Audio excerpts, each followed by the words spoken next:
Assalamu alaikum students. I'm Sana Shahid. I am going to start functionalism. I'm here to teach you psychology. As you know, the subject name is historical and contemporary psychology. Today our topic is functionalism. Functionalism is a second school of thought. First we discuss structuralism. Structuralism was a first school of thought in psychology. After structuralism, there was a functionalism. Functionalism derives from the word function. What is function? Function is a purpose of something, work or operate in a particular way. Functionalism school of thought was emerged as a reaction to structuralism. Structuralism, according to structuralism, everything has a structure. If you want to study anything, you have to study their elements. You have to study their structures. Structuralism वालों का मानना था कि जब आप किसी चीज़ को समझना चाहते हैं, किसी भी चीज़ को अंडरस्टैंड करने के लिए आपको उसके स्ट्रक्चर को समझना ज़रूरी है, उसके एलिमेंट्स को समझना ज़रूरी है।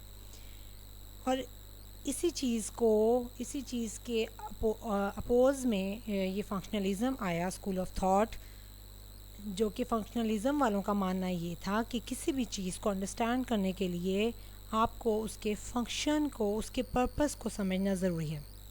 Functionalism was early approach that emphasized the function or purpose of behavior and consciousness.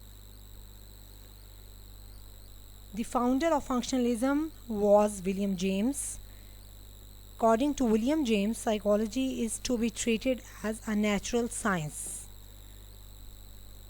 William James was a pioneer of new scientific study. William James was an American psychologist. According to him, functionalism focus on how our mental and behavioral process function. How do we function in the real world? How to adapt, live, work and play.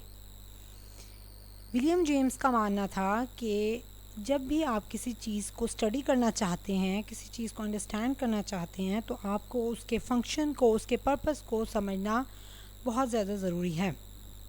जब आप किसी चीज़ के purpose को study करेंगे, उसके function को study करेंगे, तभी आप चीज़ों को अंडरस्टैंड कर सकते हैं। Now come to the history of William James. William James was the founder of functionalism and he also known as the founder of American psychology. क्योंकि ये एक अमेरिकन साइकोलॉजिस्ट था, इसने अमेरिका में साइकोलॉजी को एक नए तरीके से इंट्रोड्यूस कराया। इसने इसको साइंटिफिक वे में इंट्रोड्यूस कराया। इसने इसको साइकोलॉजी को नेचुरल साइंस का टाइटल दिया, इसलिए इसको अमेरिका में फाउंडर ऑफ अमेरिकन साइकोलॉजी के नाम से भी जाना जाता था। William James was born in 1842 and he died in 1910. William James was born in the Astor House, a New York City, into a prominent and wealthy family. He belongs to a prominent family. His father was the second richest man in the United States. James' early schooling took place in England, France, Germany, Italy, Switzerland and the United States. क्योंकि ये एक अच्छी prominent और well of family से belong करता था, इसलिए इसकी जो स्कूलिंग थी और डिफरेंट कंट्रीज़ में ये जाता रहा। इसको अच्छे इंस्टीट्यूट्स में पढ़ने का मौका मिला और थ्रू आउट हिज लाइफ इसकी जो जर्नी थी वो बहुत सारी कंट्रीज़ में थी. Throughout his life, James made frequent journeys abroad, and exposure to intense intellectual discussions at home. इसकी एक अच्छी फैमिली थी, वेल ऑफ फैमिली थी, एक पढ़ी लिखी फैमिली से बिलोंग करता था ये, इसलिए इनके लिए ये इंटेलेक्चुअल डिस्कशंस और घूमना फिरना, डिफरेंट कंट्रीज़ में जाना, ये आम बात थी. At the age of 18, James decided to become an artist, but his father was so distressed by his career choice. James एक आर्टिस्ट बनना चाहता था, लेकिन इसके फादर को इसका ये जो फील्ड थी चूज़ करना पसंद नहीं आया. इसकी एक करियर चॉइस अच्छी नहीं लगी, इसलिए वो इसके अगेंस्ट गए और उन्होंने इसको ज़ोर दिया कि ये साइंस सेलेक्ट करे as compare to art. So he followed his father's wish and chose science. In 1861, James enrolled as a chemistry student at Harvard University. In 1869, he obtained his medical degree. He obtained his medical degree from Harvard at the age of 27.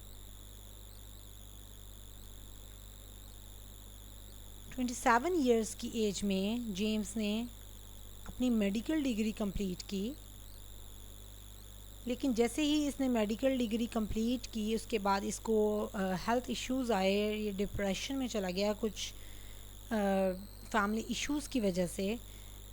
तो ये अपनी जो medical की field थी उसको continue नहीं कर सका. इसके बाद इसने कुछ अर्सा फ़िलासफ़ी में भी काम किया, फ़िलासफ़ी भी पढ़ाई, और फिर इसने साइकोलॉजी में अपना इम्पोर्टेंट रोल प्ले किया. In 1872, James was given the opportunity to teach physiology at Harvard. James accepted Darwin's theory of evolution. James ने डार्विन की थ्योरी को बहुत ज़्यादा सराहा. इसने कहा कि जो डार्विन के जो कॉन्सेप्ट्स थे वो बहुत ठीक थे, उनको एक्सेप्ट किया इसने. डार्विन के concept variation, natural selection and the most important survival of the fittest. इसने कहा कि डार्विन के ये कॉन्सेप्ट्स बिल्कुल ठीक हैं. जेम्स ने उनको डार्विन के कॉन्सेप्ट्स को आगे स्टडी भी किया, उन पे काम भी किया और उनको सपोर्ट भी किया.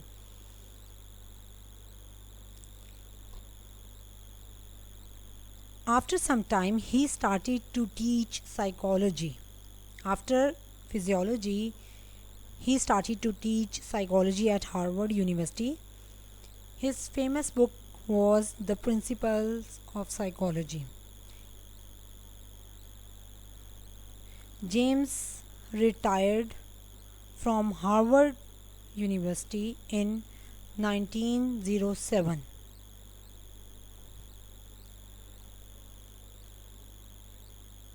He died in 1910 due to some heart problems.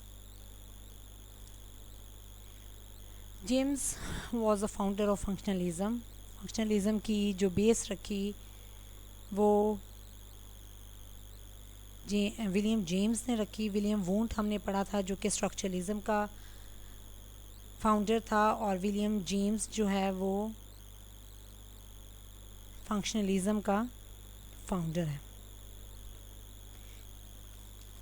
जी अब नेक्स्ट कॉन्सेप्ट मेन इसकी बुक थी एक, the principles of psychology.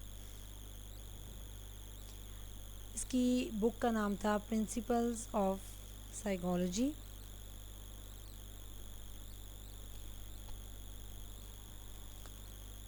The Principle of Psychology was published in 1890.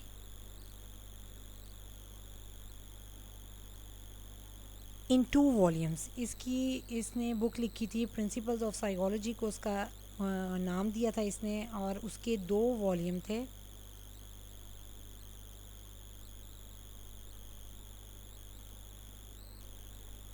It was a tremendous success and a significant contribution to the field of psychology. इसकी book ने बहुत ज़्यादा success हासिल की, बहुत ज़्यादा फेमस हुई इसकी बुक, और एक ग्रेट कंट्रीब्यूशन थी साइकोलॉजी की फील्ड में विलियम जेम्स की बुक।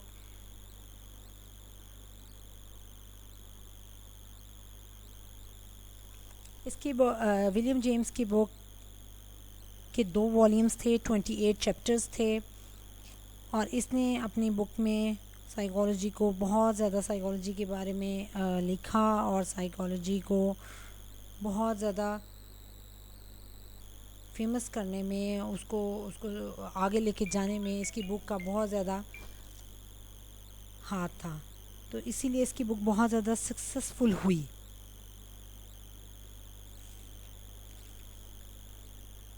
उसके बाद इसके हम आ जाते हैं जी नेक्स्ट कॉन्सेप्ट की तरफ, स्ट्रीम ऑफ कॉन्शियसनेस। हमने विलियम वुंड के कॉन्सेप्ट पढ़े थे। कॉन्शियसनेस क्या है, हमने इसको पहले भी पढ़ा था स्ट्रक्चरलिज्म में। जैसे आपको याद हो, consciousness, what is consciousness? Consciousness is a person's awareness or perception of something. Consciousness is the state of being aware and responsive to one's surrounding. There are 2 main components of consciousness. Number 1 is wakefulness and number 2 is awareness. Wakefulness is alert and awareness is to know about something. Consciousness पे focus किया structuralism वालों ने। उसके बाद उन्होंने इसके elements भी बताए थे। अगर आप लोगों को याद हो कि हमने डिस्कस किए थे क्लास में, कॉन्शियसनेस के एलिमेंट्स हमने पढ़े थे, एलिमेंट्स ऑफ थॉट्स और एलिमेंट्स ऑफ कॉन्शियसनेस, जो कि थे सेंसेशन, फीलिंग्स। इसके एलिमेंट्स थे जो कि विलियम वुंड ने और टिचनर ने दिए थे। विलियम जेम्स ने इसके कॉन्सेप्ट्स दिए हैं। इसने कॉन्शियसनेस के कॉन्सेप्ट को स्ट्रीम ऑफ कॉन्शियसनेस का नाम दिया।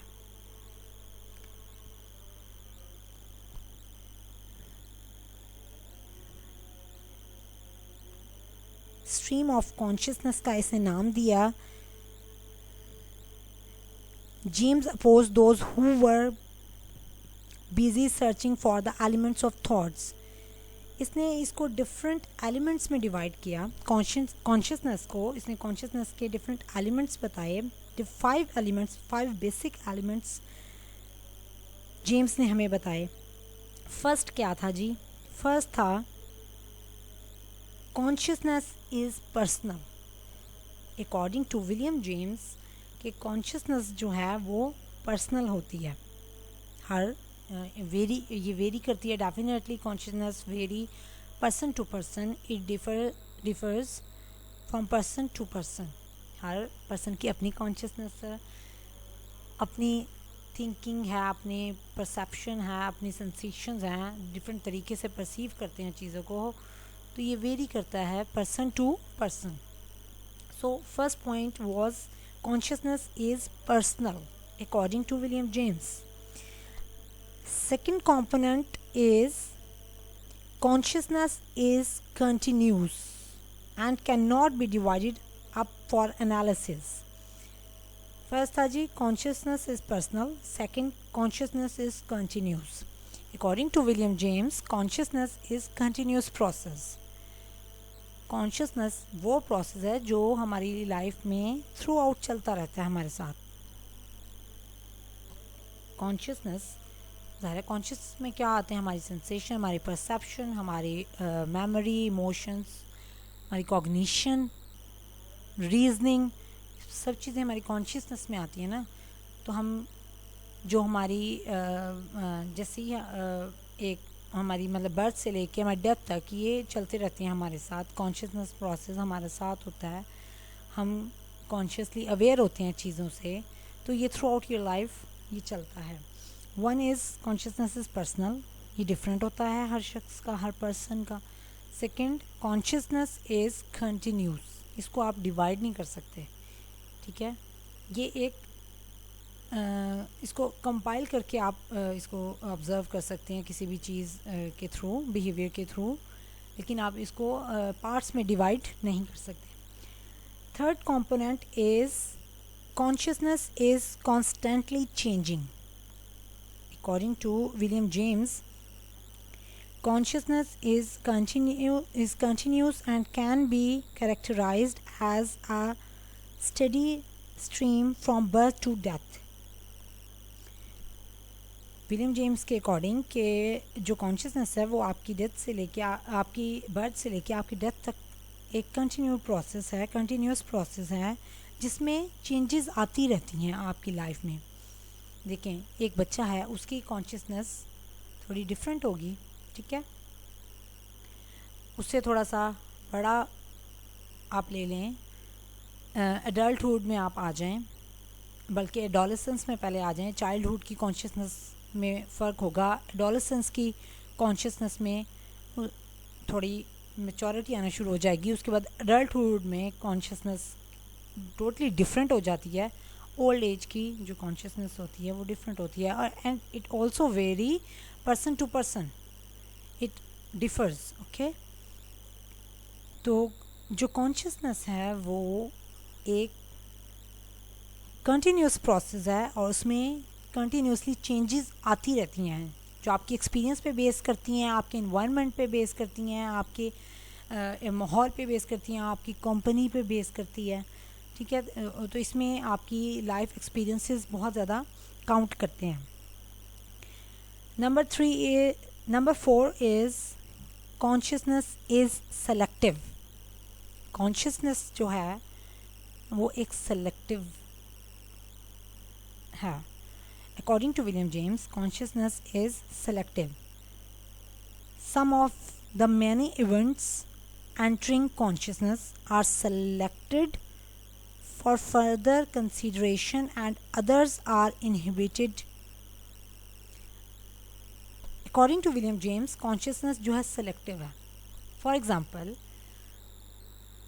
आप कहीं रशी एरिया पे खड़े हैं या क्लास में खड़े हैं, क्लास में बैठे हुए हैं आपको आवाज़ें आ रही हैं, इधर से भी आवाज़ आ रही है, उधर से भी आवाज़ आ रही है, बाहर से आवाज़ आ रही है, फ़ैन की आवाज़ आ रही है, आपके फ्रेंड्स की आवाज़ आ रही है, टीचर की आवाज़ आ रही है। अब इसमें से आप क्या सेलेक्ट करेंगे? जिसको आप इम्पोर्टेंस देना चाहते हैं, जो आपके लिए इम्पोर्टेंट है। टीचर का लेक्चर ज़्यादा इम्पोर्टेंट है तो आप टीचर के लेक्चर पे फोकस करेंगे, उसको इम्पोर्टेंस देंगे, उसको सेलेक्ट करेंगे। तो कॉन्शियसनेस क्या है? सेलेक्टिव होती है। अब कुछ लोग लेक्चर पे तवज्जो नहीं देते, वो इधर उधर गप्पे लगा रहे होते हैं, तो उनकी कॉन्शियसनेस की सिलेक्शन जो है वो डिफरेंट है। उनका जो सिलेक्शन मटेरियल है वो डिफरेंट है। वो किसी और की आवाज़ सुन रहे हैं, कहीं और लगे हुए हैं, कोई मोबाइल पे लगा हुआ है, कोई फ्रेंड से बातें कर रहा है, कुछ का फोकस सिर्फ टीचर के लेक्चर पे है। तो क्या है? Consciousness is selective. आप उन चीज़ों को सेलेक्ट करते हो, उन चीज़ों पर फोकस करते हो जो आपके लिए इम्पॉर्टेंट होती हैं, जिनको आप इम्पोर्टेंस देना चाहते हो, जो आपके लिए इम्पॉर्टेंट है। आपको पता है अगर लेक्चर नोट नहीं करेंगे तो बाद में लेक्चर समझ नहीं आना तो पेपर एग्ज़ाम की तैयारी कैसे करेंगे, पेपर में क्या लिखेंगे। इसलिए वो आपके लिए, आपका फोकस है, आपके लिए इम्पॉर्टेंट है, और उस चीज़ पे आप फोकस करते हो, बाकी चीज़ों को आप सप्रेस कर देते हो, बाकी चीज़ों को आप अपने कॉन्शियसनेस से, अपने माइंड से निकाल देते हो। जैसे आप उनको इग्नोर कर देते हो, आप सुनते ही नहीं हो, जैसे आप कुछ सुन ही नहीं रहे, आपका फोकस सिर्फ एक लेक्चर पे है, ठीक है। तो सो consciousness is selective. Number 5, last but not least, consciousness is functional. According to William James, consciousness is functional and purposive. जैसे ये अभी मैंने बताया कि कॉन्शियसनेस आप जैसे फोर्थ पॉइंट था consciousness is selective, fifth point है consciousness is functional and purposive. आप उसी चीज़ को सेलेक्ट करोगे जो आपके पर्पस की होगी, ठीक है, जिसके साथ आपका पर्पस जुड़ा हुआ है.